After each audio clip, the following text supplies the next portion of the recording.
Bienvenue à toi dans cette nouvelle vidéo Mindset Motivation où nous nous motivons ensemble, nous travaillons notre système ensemble pour nous créer ces vies qui ont la saveur du peps et du cachet, car tout découle principalement de comment nous pensons, comment nous appréhendons les choses. Alors notre coach du jour c'est Jésus, oui, et il va nous coacher sur la vision, l'importance de la vision. On a deux coachs, on a Jésus et puis on a Benjamin Hardy. On commence par une citation de Jésus, en gros dans la Bible, qui dit « Sans vision, le peuple périt ». Voilà, sans vision, le peuple est sans frein. La vision est quelque chose de super important. On entend souvent beaucoup parler, pour ceux qui écoutent un peu la sphère du développement personnel ou pour ceux qui sont à l'église, qui sont chrétiens, on parle beaucoup de vision.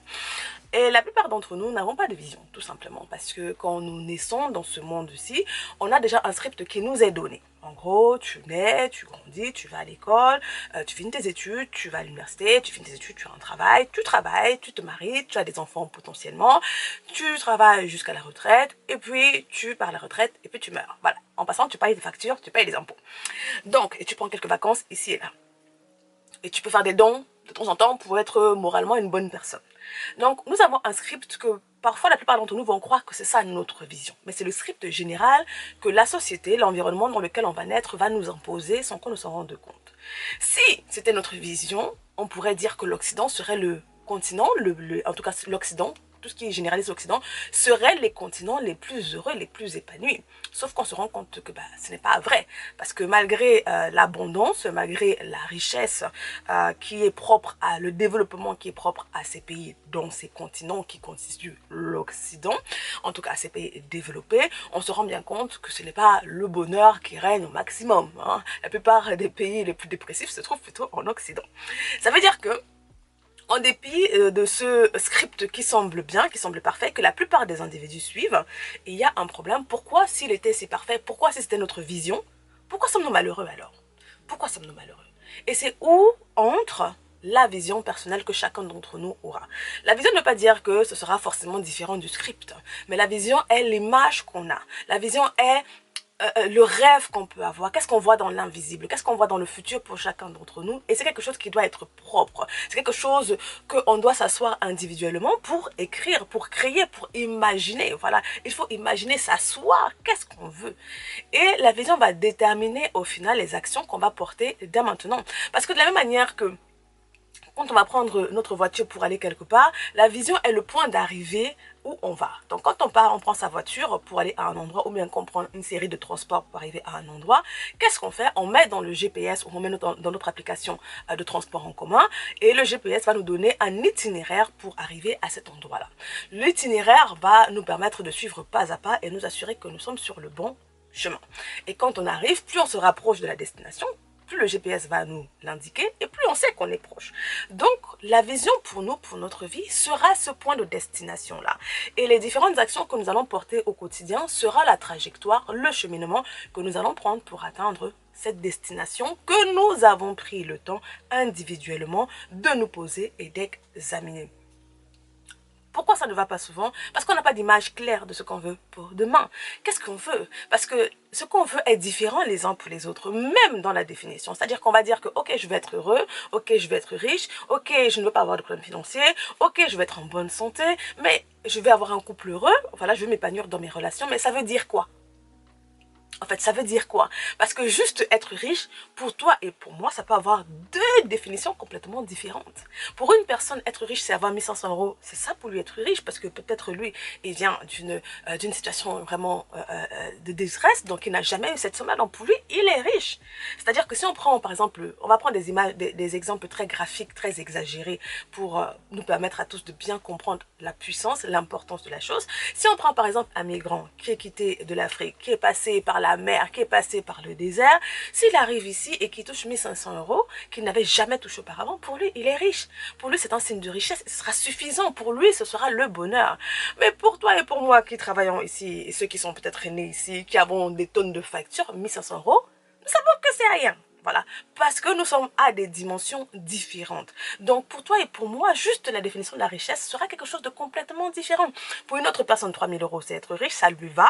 Pour quelqu'un d'autre, c'est 10 000. Pour quelqu'un d'autre, c'est 30 000.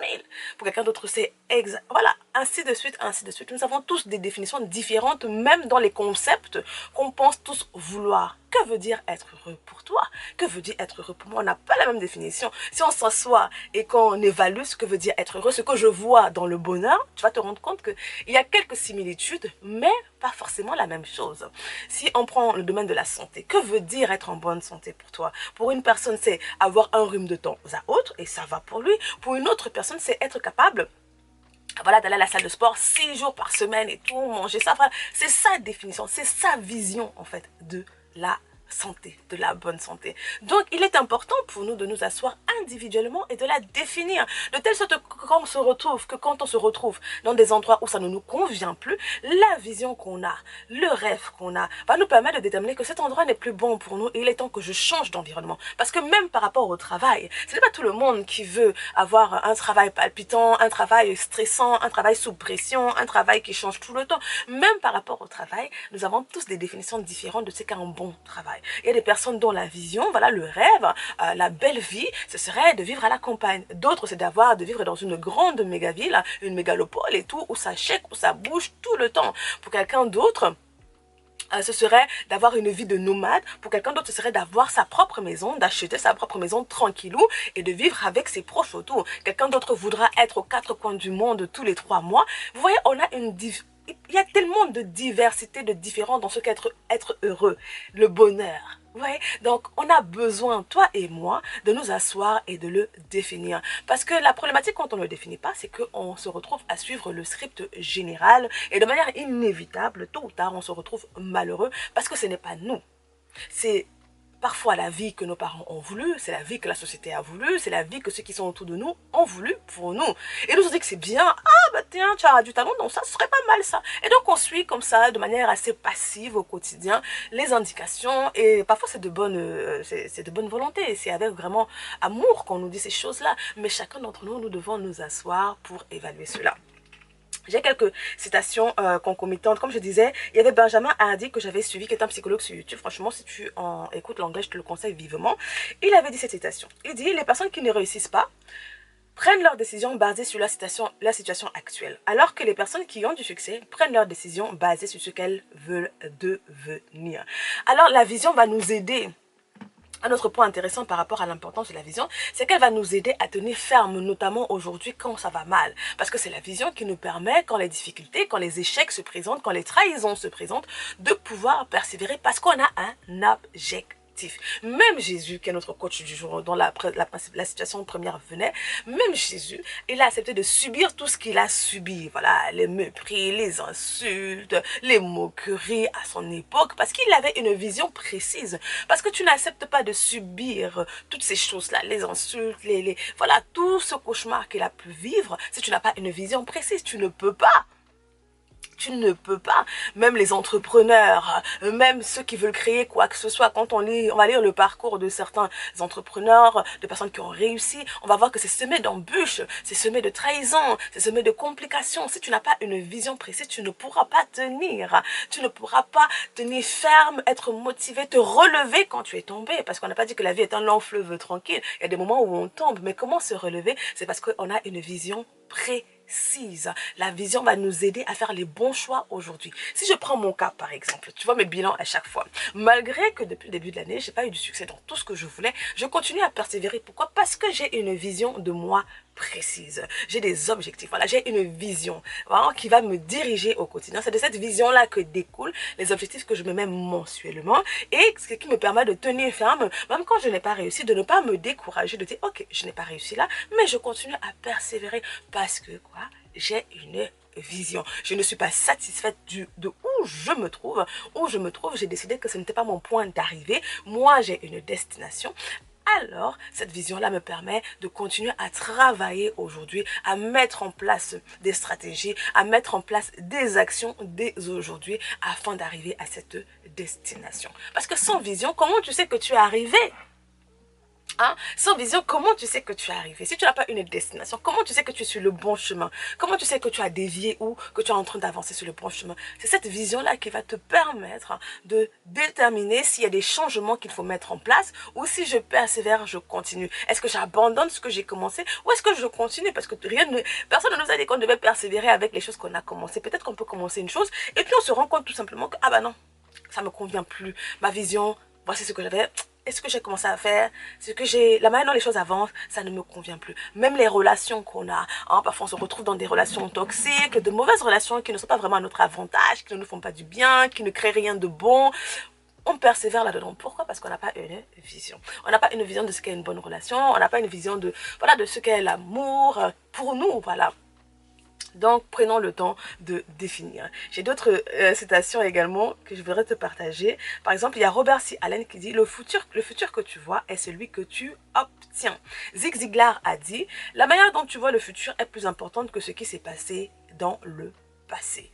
Alors au lieu d'être défini par ce qui est arrivé hier, parce que hier est déjà passé enterré, on ne peut plus rien y faire à hier. Il y a aujourd'hui et demain. Alors commençons à rêver, commençons à nous asseoir, à réfléchir à ce que nous voulons de la vie. Et un autre point très important, c'est de se rappeler que la vision évolue. On évolue, donc il ne faut pas se dire que j'ai cette vision-là de se mettre un grand stress en se disant que il faut que je sache tout. Non, la vision évolue parce qu'on évolue, donc il faut avoir cette malléabilité-là. La vision nous donne une direction, une destination, mais cette destination peut changer, tout simplement. C'est nous qui décidons. Voilà, c'est nous qui décidons, ok, je voulais ça au départ, et puis je me rends compte au fur et à mesure que j'avance que je ne veux plus cela. C'est simple.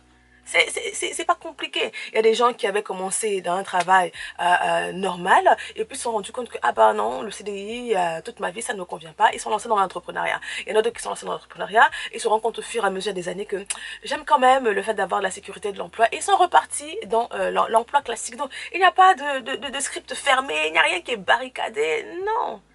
Non, ça évolue, donc il faut se relâcher cette pression-là, d'avoir un plan ferme, strict, sur 10 ans, 20 ans. Si on l'a, très bien, hein, si on l'a, très très bien, mais pour ceux qui ne l'ont pas, il faut juste se rappeler que ça change, ça évolue. Moi, ma propre vision a évolué au fur et à mesure des années, au fur et à mesure que j'avance, que je grandis et que je connais de plus en plus Dieu et que ma communion avec lui grandit, bah, je change intérieurement. Mes désirs changent, mes envies changent, ma vision du monde change et effectivement, c'est comme ça que cette vision que j'ai évolue au fur et à mesure. Pourquoi on se retrouve, par exemple, si on prend le cas de la France ou de certains pays qui sont mal dirigés, pourquoi on se retrouve dans cette situation-là? Parce que il n'y a pas de vision pour ces pays-là. Voilà, il n'y a pas de vision, tout simplement. Il n'y en a pas. Il n'y a pas de vision. C'est pour ça que ça va dans n'importe... En tout cas, la vision de ceux qui se dirigent n'est que leur estomac, leur avantage à eux, mais il n'y a pas de vision globale d'amener ce pays dans... Peut-être qu'il y a, et puis ça ne convient pas juste pour nous. Peut-être qu'ils ont eu et puis c'est pas à notre avantage. Bon, c'est un autre sujet. Donc voilà pour nous pour aujourd'hui. Hein, la vision, l'importance, la puissance de la vision qui va nous aider non seulement à mieux vivre le quotidien, à mieux vivre le présent, à persévérer dans le présent quand c'est dur, quand ça va pas. On reste quand même joyeux, optimiste. Pourquoi? Parce qu'on a des rêves, on a une vision. Alors, dis-moi, as-tu déjà écrit ta vision? Laisse-moi en commentaire qu'as-tu pensé de cette capsule et on se dit à la prochaine fois. Porte-toi bien et que Dieu te bénisse. Bye bye!